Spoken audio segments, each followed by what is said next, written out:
Hi friends, NCERT science class 9 की इस video में आपका स्वागत है। फ्रेंड्स, इस वीडियो में हम गुरुत्वाकर्षण यानी ग्रेविटेशन से रिलेटेड कुछ इंपॉर्टेंट ऑब्जेक्टिव क्वेश्चंस देखेंगे।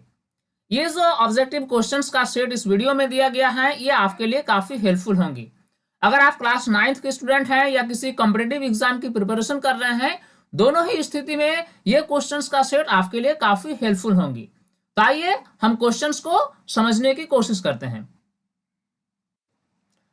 फ्रेंड्स, ये क्वेश्चन काफी इंपॉर्टेंट है और अक्सर पूछा जाता है। इसमें हमें बताना है कि कैपिटल जी का मान क्या होता है। ऑप्शंस हमारे पास हैं 6.67 इंटू 10⁻⁹ न्यूटन मीटर स्क्वायर पर किलोग्राम स्क्वायर।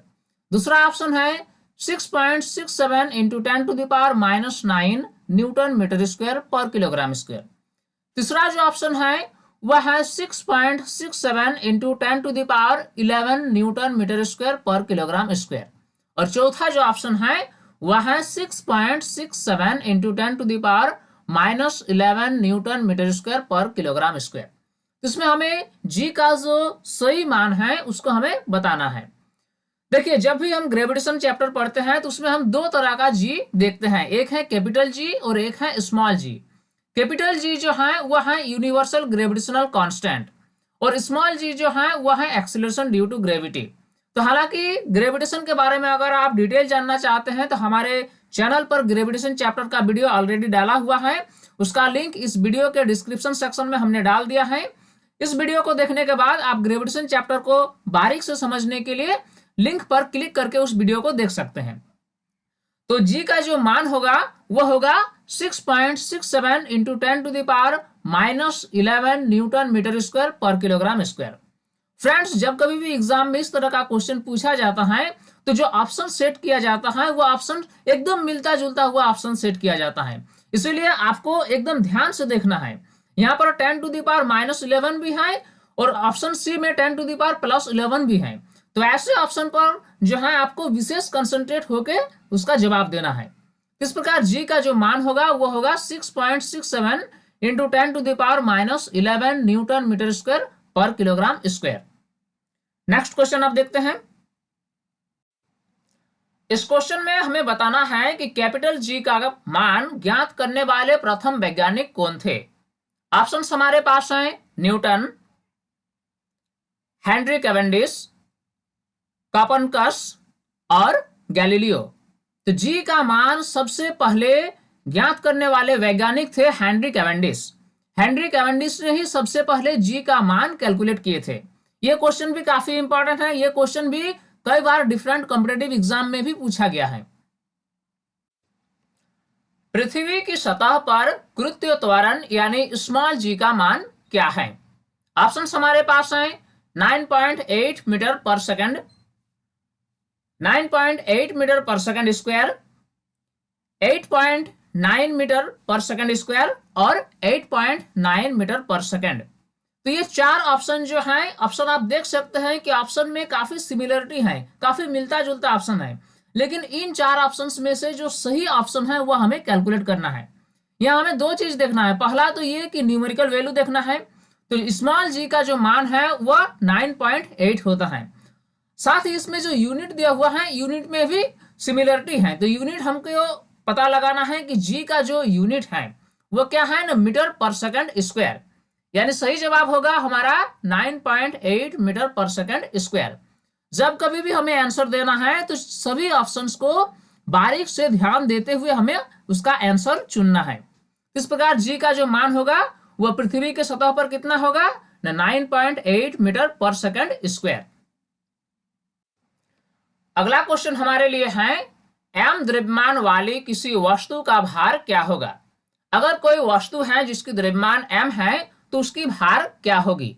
ऑप्शंस हैं mg, mg square, m square g और m plus g।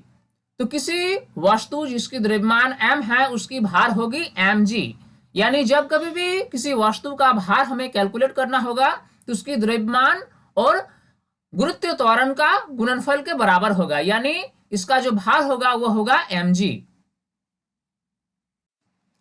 Next question, भार का अक्षय मात्रक क्या है। चूंकि हमने पढ़ा है कि द्रव्यमान और भार दो अलग अलग चीज हैं। द्रव्यमान क्या है ना, किसी वस्तु में वास्तविक पदार्थ की मात्रा को हम द्रव्यमान कहते हैं। लेकिन भार क्या है ना, भार वह बल है जिस बल के द्वारा पृथ्वी उस वस्तु को अपनी ओर खींचती है। यानी एक तरह से अगर कहा जाए तो भार जो है एक प्रकार का बल है। तो भार का एसआई मात्रक वही होगा जो बल का एसआई मात्रक है। तो इस प्रकार इसका जो ऑप्शन है किलोग्राम, न्यूटन, न्यूटन मीटर और डाइन। तो भार का एसआई मात्रक क्या होगा ना, बल का जो एसआई मात्रक है वही होगा भार का एसआई मात्रक। यानी सही जवाब होगा न्यूटन। अगला क्वेश्चन है, यदि किसी वस्तु को पृथ्वी से चंद्रमा पर ले जाया जाए तो क्या होगा। कोई एक वस्तु को अगर पृथ्वी की सतह से ले जाकर चंद्रमा की सतह पर ले जाया जाए तो क्या होगा। ऑप्शन हमारे पास है, उसका द्रव्यमान बदल जाएगा, या भार बदल जाएगा, या फिर ऑप्शन 3 में है कि दोनों बदल जाएंगे, या फिर इनमें से कोई नहीं बदलेगा, दोनों अपरिवर्तित रहेगा। तो चूंकि किसी भी वस्तु का जो द्रव्यमान है वह फिक्स रहता है, वह कांस्टेंट रहता है, उस वस्तु को कहीं भी हम ले जाएं उसके द्रव्यमान में किसी प्रकार की कोई चेंजिंग नहीं होती है। लेकिन वस्तु का भार में चेंजिंग होती है। अगर हम एक स्थान से दूसरे स्थान पर किसी वस्तु को ले जाएं तो उसकी गुरुत्व त्वरण के अनुसार उसके भार में चेंजिंग आएगी। तो यानी सही जवाब क्या होगा कि उसका भार जो है वह भार बदल जाएगा, द्रव्यमान नहीं बदलेगा और भार जो है भार बदल जाएगा।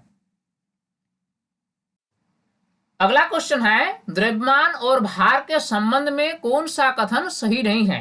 हमें चुनना है कि कौन सा स्टेटमेंट जो है वह करेक्ट नहीं है।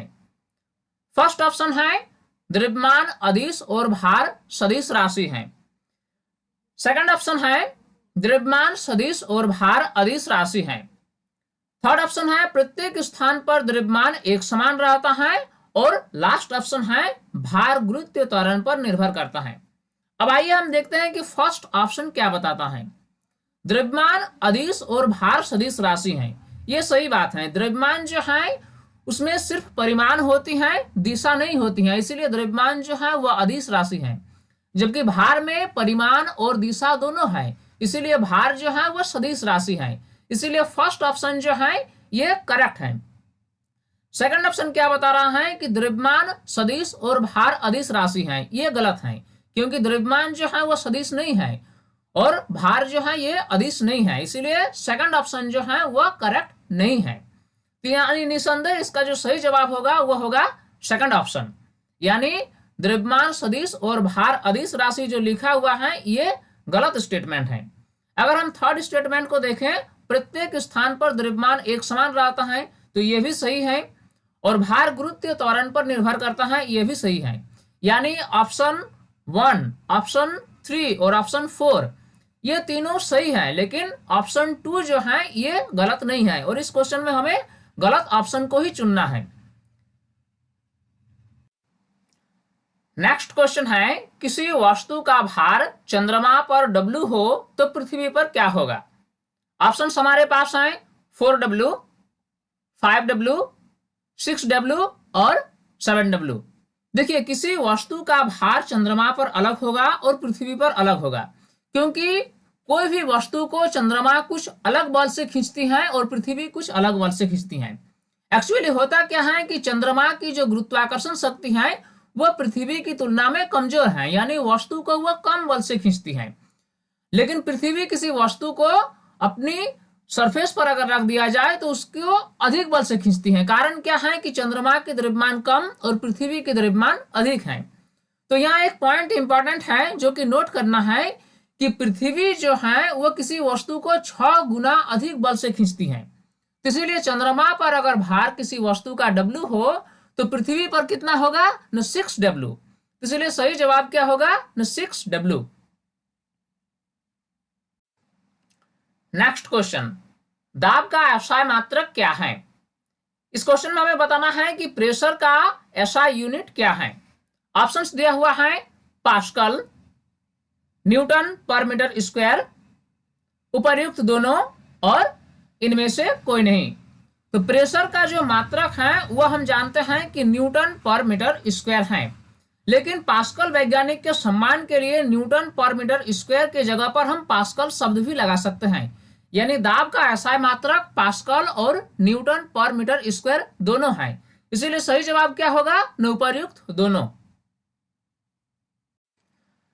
ये क्वेश्चन बता रहा है किसी वस्तु का आपेक्षिक घनत्व 3 है, उस वस्तु का घनत्व क्या होगा? कोई एक वस्तु है जिसका रिलेटिव डेंसिटी 3 दिया हुआ है, तो उस वस्तु का डेंसिटी क्या होगा? ऑप्शन हमारे पास है 1000 किलोग्राम पर मीटर क्यूब, 2000 किलोग्राम पर मीटर क्यूब, 3000 किलोग्राम पर मीटर क्यूब और 4000 किलोग्राम पर मीटर क्यूब। तो जब कभी भी किसी वस्तु का डेंसिटी कैलकुलेट करना हो तो हम क्या करेंगे? रिलेटिव डेंसिटी के साथ गुना कर देंगे डेंसिटी ऑफ वाटर यानी पानी का घनत्व। तो पानी का घनत्व कितना होता है? 1000 किलोग्राम पर मीटर क्यूब। इस प्रकार हमारा वैल्यू आ जाता है 3000 किलोग्राम पर मीटर क्यूब। यानी उस वस्तु का डेंसिटी कितना होगा? 3000 किलोग्राम पर मीटर क्यूब। तो इस प्रकार ऑप्शन सी जो है ये करेक्ट आंसर है। तो फ्रेंड्स, उम्मीद करता हूं ये वीडियो आपके लिए काफी हेल्पफुल होंगी, और अगर ये वीडियो पसंद आई हो तो इस वीडियो को लाइक करना ना भूलें। साथ ही ग्रेविटेशन चैप्टर की बारीक समझ के लिए आप हमारे चैनल में ग्रेविटेशन चैप्टर की जो फुल वीडियो दी हुई है उसको जरूर देख लें। उसका लिंक इस वीडियो के डिस्क्रिप्शन सेक्शन में दिया गया है। और फ्रेंड्स, हमारे यूट्यूब चैनल साइंस प्लेटफॉर्म को जरूर सब्सक्राइब कर लें और साथ ही नोटिफिकेशन बेल को भी ऑन कर लें ताकि हर नए वीडियोस की लेटेस्ट अपडेट्स आपको मिलती रहे। फ्रेंड्स, तब तक के लिए बाय।